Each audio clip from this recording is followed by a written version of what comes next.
Hi, everyone. Thanks for the nice introduction, and thanks for having me in Sorainen's 25th anniversary online event, Great Client Service and Innovation. First of all, 25 years, what a great achievement. I mean, the world was different 25 years ago, right? And we're going to talk a little bit about that today. And my topic is how to bring innovation to a law firm.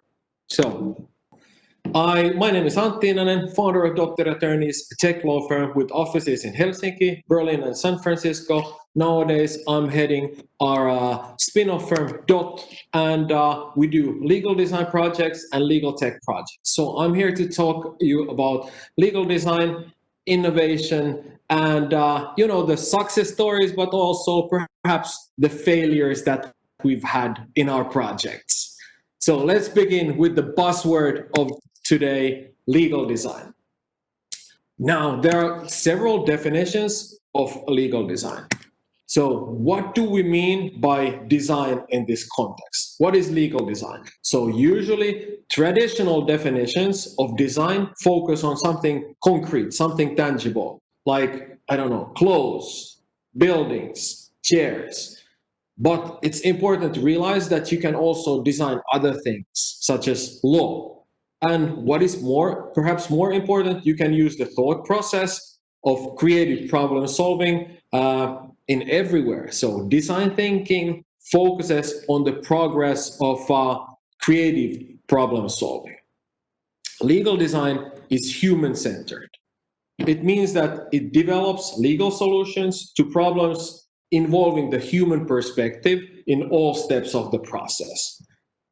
This means looking at the legal outcomes from a different kind of perspective, and usually from the client's perspective. So it's a collaborative way of working in diverse teams involving lawyers and designers collaborating, and it's a lot of fun also. One thing that I want to mention is that almost all law firms advertise themselves as, high quality law firms. Everybody says that they are offering high quality legal services.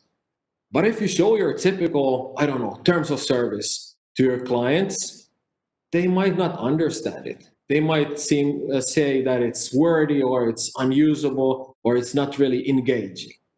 So the quality that they experience might be very low, although looking from a legal perspective, the quality might be top notch.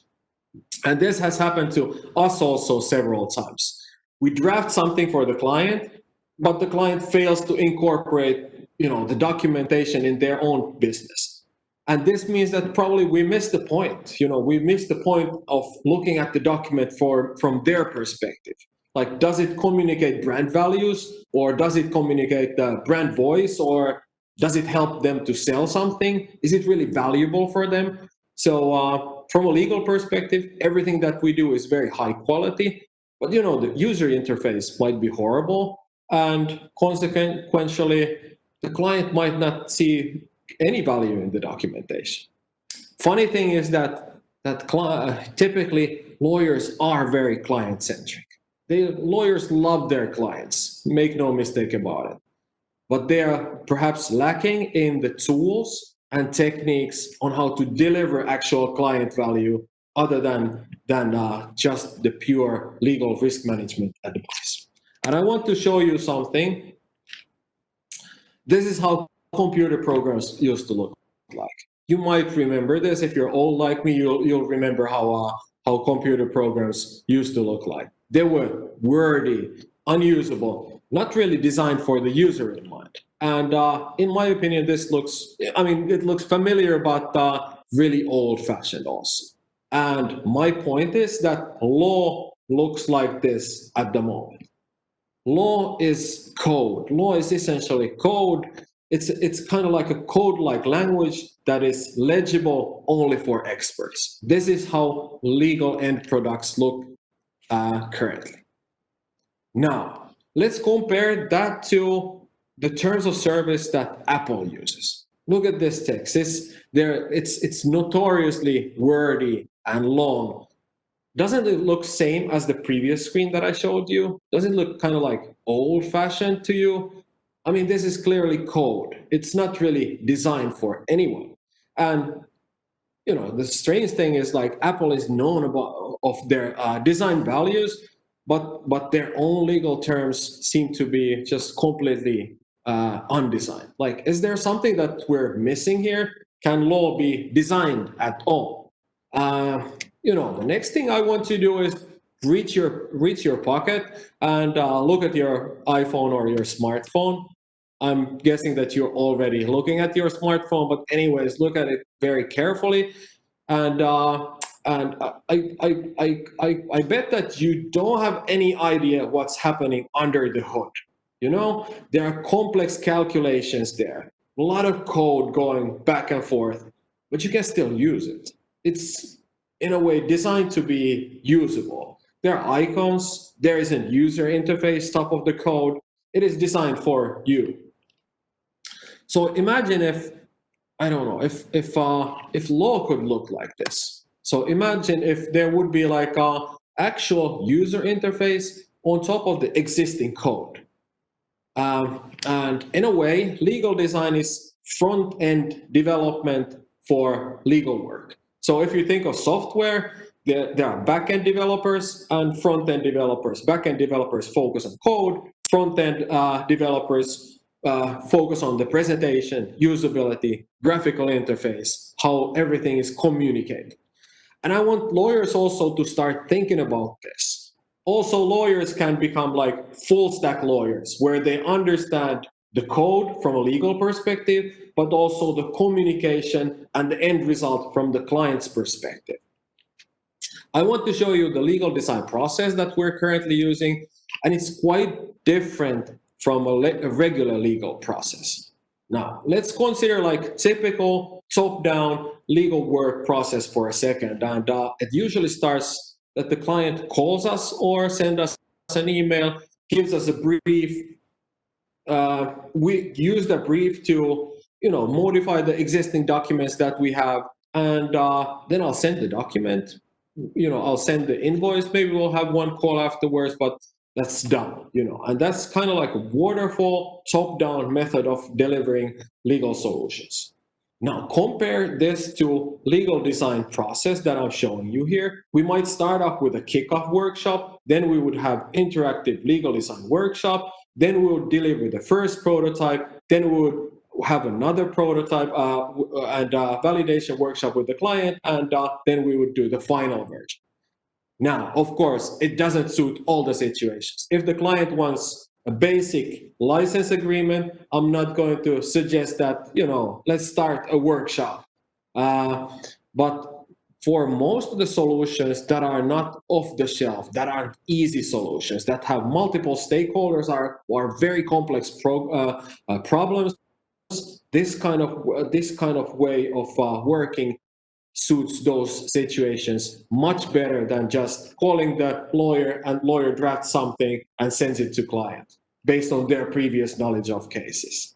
And I want to show you one example of how we've used this process and how we've tried to design better legal outcomes. And this is the Finland Arbitration Institute, and they run arbitration here in Finland. And they wanted to have a solution that informs and engages their customers and kind of like explains the arbitration process. We started doing research and workshopping with the clients, and we really dug deep and tried to define the pain points and the bottlenecks that the clients and their clients were experiencing. And through this research, we arrived to the first iteration. First prototype of what we did. A visualized map of arbitration is just. It's a good visualization, but when we showed this to the clients, something very surprising happened. They didn't like it at all. They liked the outcome, but they didn't like the fact that it wasn't digital. They wanted, a lot of clients were not happy with just the paper outcome. They wanted something digital. They wanted something that they could play with, something that they could zoom in and zoom out. So we converted the paper version into a fully fledged digital tool that is live on their website. So we went from text-heavy books to client-friendly and tested digital tools. And this is also by trusting the legal design process and by listening to your clients and trying to deliver based on what their views are. Second of all, what I want to talk about you is kind of like the innovation mindset or kind of like the future. What could the next 25 years of Sorainen look like? First of all, I want to say that future is very different. Like there seems to be this projection bias in the legal industry where we rely on our past experiences and therefore see the future resembling the past. And it's very normal, it's very humane also, but in reality, the future does not remind of the past. And think about the pandemic, for example, how it changed the way how we are doing legal work. In a way, it accelerated everything, and we are living in the future already. So my first point is that future will be different from the past. And Margaret Hagan, kind of like the godmother of legal design movement, said it really well that we need to act like our hair is already on fire, but I don't have any hair, but you understand what I'm saying here, and we need to adapt and change really quickly also, and not to think that it's all going to stay the same in the future. So several studies have tried to imagine how the future looks like for professional services. It's very common that they use an old example, like old terms of service, plus a little bit of AI, plus a little bit of blockchain sprinkled on top, right? But the future of legal services is not the status quo plus some AI and plus some blockchain. It's not going to be middle-aged, gray, balding men running the show and running a pyramid-shaped organization plus a little bit of digital tools and blockchain. So it's going to look different also. And I just want to remind you that that this is how Sorainen also used to look when 25 years ago. Like this is the state of the art technology from 25 years ago when Sorainen was founded. And I guess this is Nokia Cityman. Those things were really heavy, I can still remember. But it's not the old way of doing things, plus a little bit of technology. Everything is going to change. And I think that those kind of like softer changes, cultural changes, are going to have a massive impact also on legal services. Now, a couple of things like how all this could apply to your daily life, how kind of like legal design and innovative approach could apply to your daily life. And, I'll just have my top 3 tips. The first one is like staying curious. And with that, I mean like, meet tech or design people. I don't know, go attend their events or meetings or webinars. If you have a possibility to intern at a design office, do it. So sit next to them, eat lunch with them, do an internship somewhere, secondment in a tech company. I don't know, contact your old friends that are working in different industries than yourself. And pick their brain also. Stay curious on how you could possibly collaborate with your old friends that are, in different areas of life. And immersion in a different culture is absolutely the best way to learn also how to design also better outcomes. And you will learn a lot of things, a lot of like new concepts also just by hanging out with a very diverse group of people and a diverse group of professionals also. Second one is max out the boring stuff. So learn to use those tools that are already available. Max out the words and Excels and whatnot of what you're already using. I just want to say that design doesn't like necessarily need any like special or very fancy tools. It's more about like trying to figure out what your clients want and using those tools that are available for you to their full extent. And third of all is beginner's mindset. And this is something that designers do very differently also from lawyers. Designers don't assume so much. they ask stupid and maybe like a little bit weird questions also. They, in a way, those questions are very profound also. They do research on things, so they act like beginners, which gives them like great power also. And those are my top three things that I would kind of like recommend to you. I still want to show you something. These are our own terms and conditions. And the before version existed like just a couple of years ago. We started advertising us as a design-led high quality legal firm, but the reality was that our own terms and conditions looked really, really bad. And we received a lot of like complaints about this before version. I mean, legally it's a very sound version also, but it had kind of like we received comments and sometimes also red lines that we obviously didn't want or invite on our terms and conditions. And on the right hand side, there's the new version. We have plenty of different like colors here also, but essentially we went to a 2-column contract, and in the right column we had the brand voice, and this has now rhythm, structure. It looks like it was designed for the clients, or it is designed for the clients now. And it's the first version. Of course, it's the first prototype that we're having, and we're constantly trying to improve on that one. So I guess that the learnings here are listen to their clients. They will, reveal very surprising things. And you heard in the previous version what clients really want. So listen to them and then deliver based on that feedback.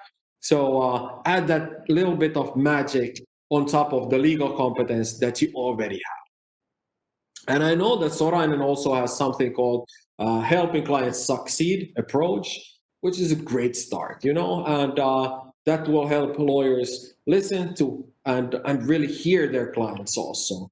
And hopefully there will be much more initiatives also in the following years. So yes, congrats to Sorainen, and yeah, here's a virtual toast for you for the next 100 years perhaps. And yeah, hopefully I can speak at that event too when you're organizing the 100 years anniversary seminar. Thank you so much. Thank you, Antti. Thank you. It's very inspiring. And I look into our system and see that there are already a lot of questions. So let's look into them.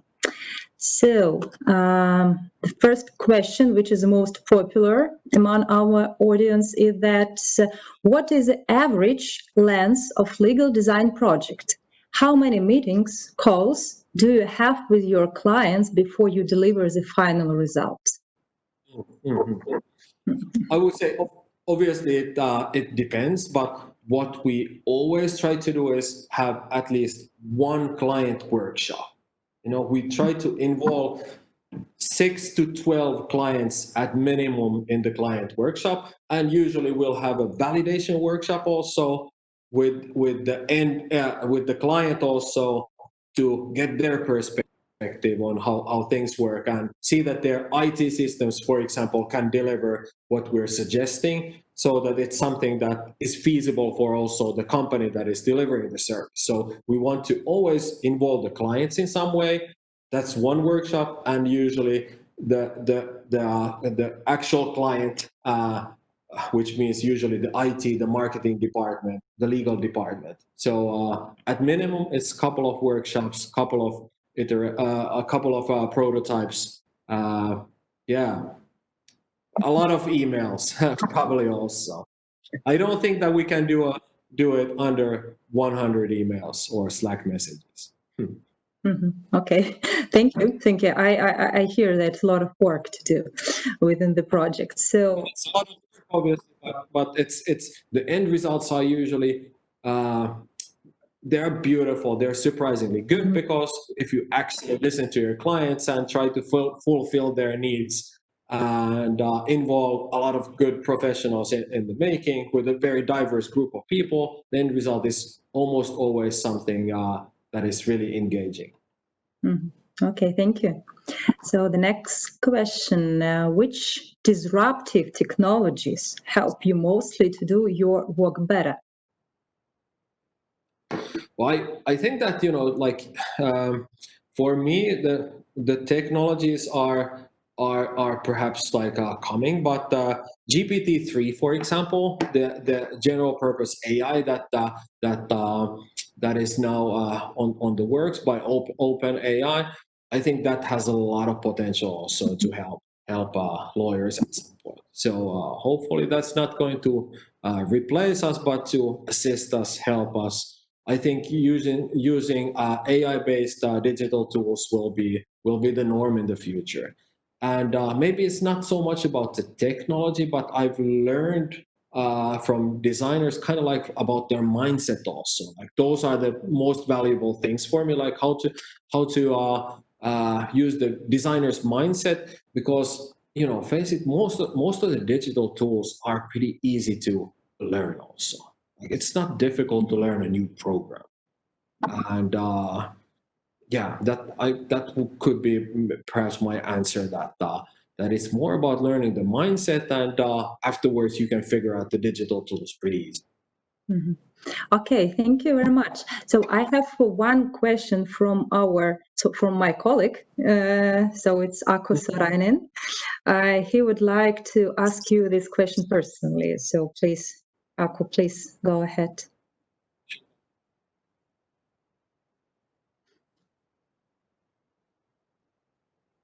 Aku, please unmute yourself.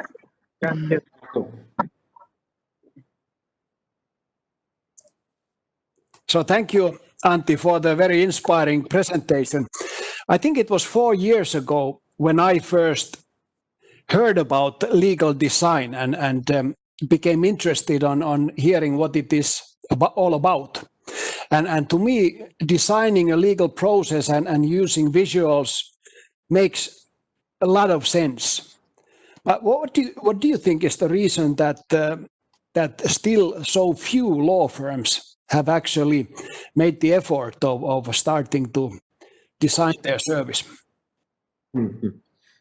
Thanks for the question, Aku. A great question. I think, first of all, the business model might be a little bit different also, because you're essentially selling projects when you're selling legal design. So that might be one, that the business model is a little bit something that law firms aren't perhaps used to. Another thing is that it's not easy to combine different working cultures together. So it's not easy to create a firm where designers or tech people and economists and lawyers would all thrive. So that might be a little bit like it's a cultural issue also. But I'm seeing a lot of like improvements also. I'm seeing a lot of like new things happening also, and I think that that it just maybe we need a couple of like very encouraging examples, and then the change is going to happen. Thank you. Thanks. So we have time to answer one or two more questions. So I would choose the following. Do you believe that successful law firms in the future will have a significant IT staff on board, especially if we speak of the front-end design visualization of the legal advice?